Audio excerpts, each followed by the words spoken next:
Attention, all true believers. Marvel Comics is on the air.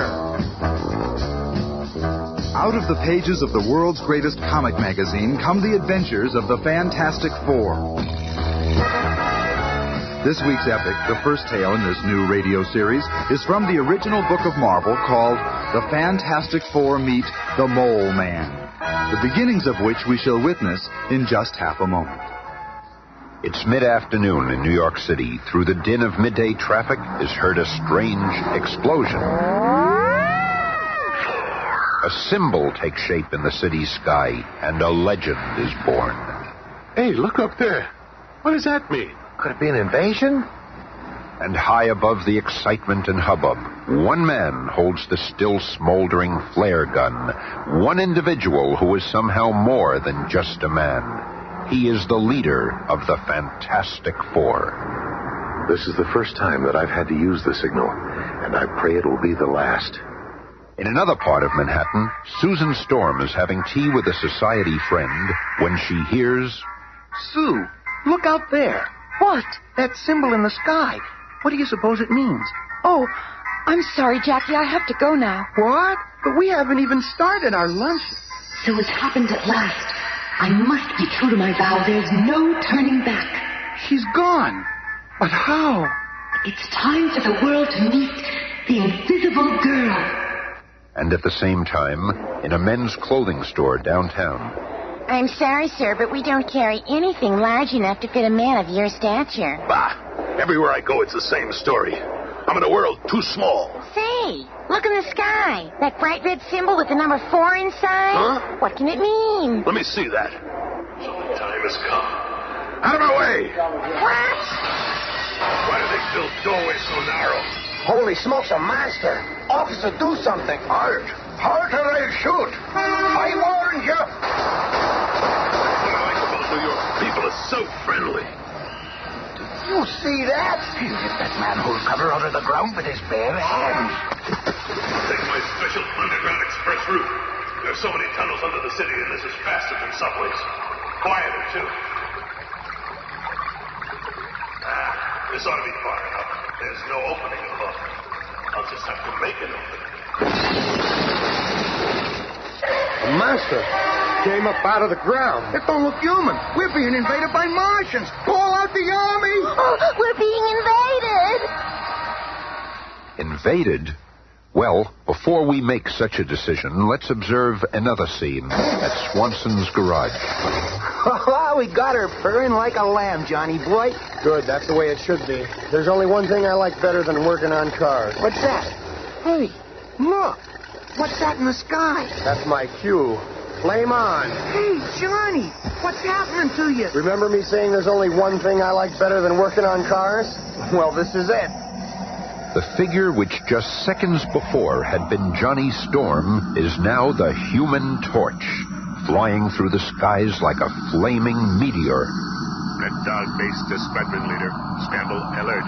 You are authorized to locate and bring down unidentifiable flaming object now flying over Manhattan. And within a few minutes, Johnny Storm is in a dogfight for his life. I can't keep this up much longer. My flame's gonna run out. Oh no, I'm falling. I'm not gonna make it. And then, just as the flying boy's flame begins to flicker out altogether, two impossibly long arms stretch out and... Gotcha. The now flameless Human Torch is plucked from the air by the strange man who fired the flare which caused all the commotion. Thanks, Reed. Oh, you're safe now, lad. Who is this man? In fact, who are all four of these astonishing humans? How did they become what they are? What mystic quirk of fate brought them all together to form the Fantastic Four? Well, you all came when I summoned you. Good. There's a task that awaits us. An awesome task. There's time for us to learn of the task awaiting these four, but first, let us uncover the origins of this colorful quartet. That requires a bit of Marvel magic as we travel back to a time and place before there was a Fantastic Four. Back to the office of Dr. Reed Richards in the Federal Space Exploration Complex, where Dr. Richards is briefing his team. So, as you can see, we have a clear time window at 9:40 tonight, and then not again for 3 years. If we're to be the first in space, we must leave tonight. What? You're not going tonight with me as pilot. You know we haven't done enough research into the effects of cosmic rays. Out in space, they could kill us all. Ben, we've got to take that chance. Unless you want the Reds to beat us to it. I never thought you were a coward. Coward? Get that ship. I'll fly her no matter what happens. And so, led by a determined Dr. Reed Richards, the group speeds to the spaceport. Susan, Ben and I know what we're doing, but you and Johnny, you two don't... Don't say it, Reed. I've been working on this for too long. Where you go, I go. And I'm tagged along with Sis, so it's settled. No time to wait for clearance. Conditions are right now. I think this is a stupid thing you're doing, but I ain't no coward. And before the guards can stop them, the mighty ship, which Reed Richards has spent years constructing, is streaking for the heavens, climbing into space. Hey, this hurts. Feels like I have a ton of concrete on my chest. Caused by our fantastic rate of acceleration, Johnny. Right, but the ship is acting like a perfect baby. Yeah, but we still don't know about those cosmic rays. Higher and higher, like a silver bullet, the sleek spacecraft soars. Hear that? The rays are penetrating the ship. I warned you. My head is pounding like it's going to burst. Rays have affected my hands. I can't steer. Ben was right. We should have waited. We should have had heavier shielding. But Sis, I feel like I'm burning up. My body is so hot. Can't move. I tried to warn you. At that moment, the powerful rocket's autopilot takes over and the sleek ship returns to Earth in a rugged but non-fatal landing, leaving our quartet of cosmically charged champions deep in the jungles of South America. Oh. Reed, after all your work, we failed. I'm just grateful we're all alive. But we failed. Bah, what'd you expect? And we still don't know what effects the cosmic rays will have on us. Oh, Reed, I feel strange. Susan! Look at Susan! Sis, what's happening? You're fading away. Oh, no. What's happening to me? Reed, Ben, Johnny. Somehow the cosmic rays have altered your DNA, making you invisible. Sis, I can't see you at all anymore. Tried to tell you to wait. How long will it last, Reed? That's got to be the question of the century. How long will it last? There's no way of knowing. What if she never gets visible again? Easy, Johnny. Susan, concentrate. Think about your physical form. Try to imagine yourself visible. I'll try, darling. Look, it's working. I can feel it. Oh, Susan, it is working. Oh, it feels so strange. Oh. Boy, you were lucky. We might never have seen you again. Richard, you were crazy for proceeding with this experiment.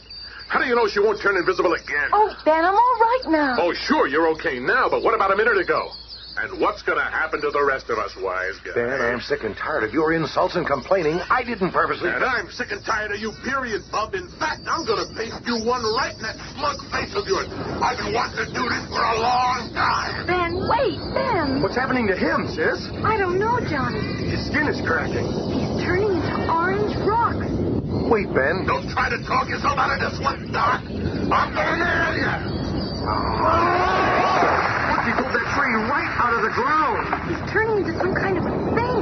Oh, Reed, darling, do something. Reed, darling.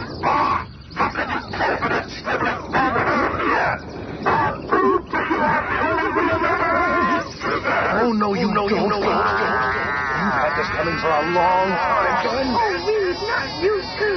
What's going on, Sis? What's happening to Reed's arms and legs? I don't know, Johnny. They're like rubber bands or something. They stretch like elastics, even his neck.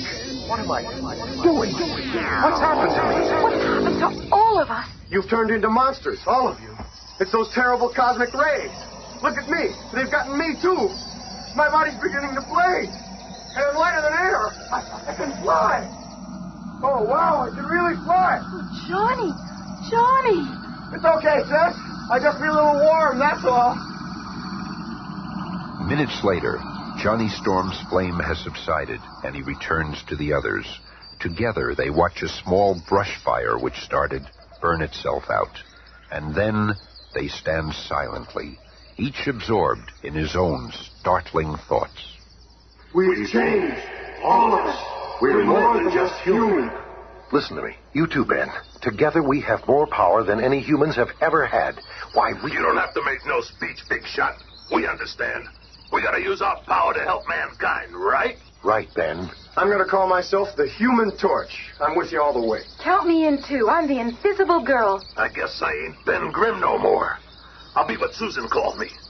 The Thing. And I'll call myself Mr. Fantastic. And so was born the Fantastic Four. From that moment on, the world could never be the same. And now, knowing some pertinent history, let's return to the relative present. This is the first time Dr. Reed Richards has brought the fabulous foursome together since that fateful flight, and the task awaiting them is truly awesome. I brought you here to see some photographs I just received from Washington. Pictures. What are they, pin-ups? This one's an aerial shot of what used to be a nuclear power plant in the Soviet Union. What made that big hole in the earth? The same thing that made this hole in a power plant in Southern California. And this one in Australia? It's happening all over the world. Wait, according to the steady pulses on this seismograph, another one is about to go. And halfway around the world in French Africa. What is that sound, Andre? It is like the ground is shaking under my feet. And that sound, it sounds like gnawing. An earthquake in the sand. How is that possible? The earth is going mad. Look, the entire installation is caving in. But the worst is yet to come for these unfortunate French legionnaires. Not only did their nuclear generator sink into the undulating earth, but... What in the name of... It is some kind of giant clawed beast! Artillery! Bring the artillery! Artillery! But of what use is artillery against an enormous creature whose hide is tough enough to dig through countless tons of rock-hard earth? There is no artillery to stop a monster that can crush a modern tank with but one flaw. But just as it seems there is nothing can stop this merciless menace... Enough! Return to the core! Our mission here is finished! And the Goliath stops in his tracks. For even a monster such as this needs a master. A master known as the Mole Man. Back at the strategy meeting amongst the Fantastic Four... You see, it's happened again. But how? That's why I brought you together. Our mission is to find out. By studying the previous cave-ins, I've pinpointed a location that is exactly in the middle of all of them. This is where we've got to go to find the answer. What's the name of this place? Monster Island. Monster Island? That's just a fairy tale. There's no such real place called Monster Island. But hours later, in their private jet, the four see a strange mountain rising from the sea like an unearthly, grotesque face. There it is. Horrible looking. Wow! Monster Island! Little dreaming of the adventure that awaits them, the Fantastic Four land and begin the long climb to the top of the forbidding peak. Wait, I hear something. It's coming from below. Look down there. 6 eyes! Coming out of that hole! A living, three-headed nightmare hurls forth from the bowels of Monster Island. Quick, turn invisible, Sue. Seeing one of his intended victims vanish before his eyes, the monster halts in bewilderment. Just enough time for me to make a hoop out of my resilient arm. And, like a cowpoke roping a wild stallion, Mr. Fantastic lassos one of the monstrosity's 3 heads and slings it far out to sea. I read about a giant 3-headed creature that guards this place, but I never believed it. But before Mr. Fantastic and Johnny can catch their breaths... Look out! Cave in! The earth opens up and literally swallows Reed and Johnny. Hang on there, boy! Down, down, down they plummet, lost in the darkness until finally, at the bottom of the pit... It's pitch black in here. What sort of place can this be? Say, Reed, over here. What is it? Feels like a door in the wall. It's moving. Oh, that's light. Light inside. I can't see. It's so powerful that I'm blacking out. It could be minutes or hours later when the two regain consciousness, only to find themselves garbed in strange, heavy suits that protect them from the blinding, unearthly glow. Oh, my head. That light actually overpowered us. How did we get into these clothes? It is about time you came around. Who are you? I can't see. Where are we? One thing at a time. The reason for your blindness is the glare from this valley of diamonds. Brighter than the sun. And as for me, I am the Mole Man. While Reed and Johnny are dazzled by the Valley of Diamonds, more action awaits Ben and Sue on the surface. I've got to find Reed and Johnny. Wait, what's that sound? Other ears and eyes sense the approaching menace. Look out behind you, Sue. I'll handle it. The second gigantic guardian of Monster Isle is powerful beyond belief. But he is fighting a foe whose very body has been supercharged with cosmic energy. A foe that cannot be stopped.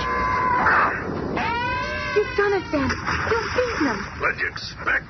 I am the thing, ain't I? Oh, you saved my life. Never mind that. Let's go find your brother and that skinny boyfriend of yours. Oh, Ben, if you could only stop hating Reed for what happened to you. And what of Reed Richards and Johnny? Using that Marvel magic again, let's descend to the depths of Monster Isle, where we find them confronted by the strange Mole Man. So you have never heard of me before. Well, soon the world will know my name, for soon the Mole Man will control the power of the earth. How did you get here? It all started long ago. The people of the surface world mocked me. Me? Go out with you? Don't make me laugh. I know you're qualified, but I can't hire you. You'd scare away all my business. Really? Is that a mask you're wearing? Finally, I could endure it no longer.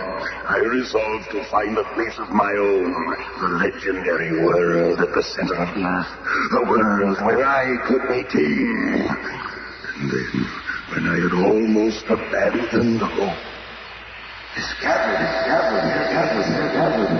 soon I saw where it led, to the land of my dreams.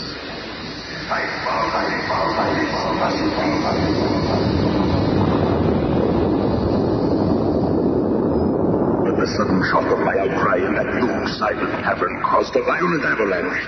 When it was over, I had somehow survived, but I fell into the Valley of Diamonds and was permanently blind.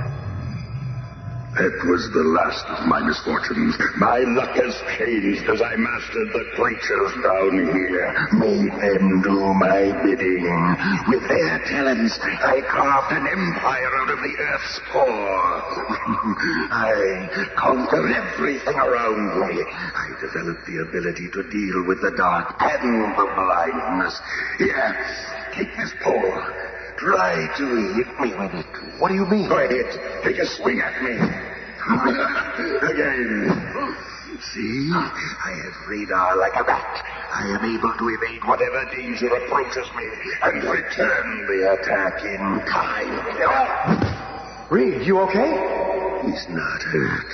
But see how easily I defeat anyone who dares defy me. But now, at my signal, those creatures from the bowels of the earth shall destroy you, my witless intruders. We'll see about that thing, sis. Johnny! It is too late. The die is cast. Look out, Ben. Behind you. Hearing the Mole Man's signal, his largest and most deadly underground creature thunderously lifts itself into the room, its brainless rage directed at the ill-fated four. Flame on. Help is on the way. Things are going to get kind of warm around here.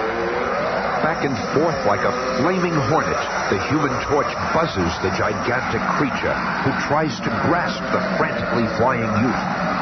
Speed! The Mole Man is getting away. Not if I can help it. And I can. You haven't won yet. You can beat my entire menagerie of monsters. And then they come, like pieces from an insane nightmare, roaring, running, snarling, the Mole Man's entire army of underground gargoyles. But the unbelievable power of the torch flying between his fantastic allies and the pursuing hordes blazes a swath of melting earth. This will cause a landslide, stealing those creatures from us. You did it! And we're free, too. We better get out of here. This whole place is going to erupt. And moments later, What happened to the Mole Man? I left him there. He'll never bother anyone. Look, he's destroyed the entire island. It's the best way. There was no place for him in our world. I just hope we've seen the last of him. whether we've seen the last of the Mole Man or not, one thing is certain. We'll see much more of the world's most incredible quartet in the weeks to come as we pursue the further adventures of the Fantastic Four. Be listening again on Monday when the Fantastic Four face the marvelous menace of the Miracle Man.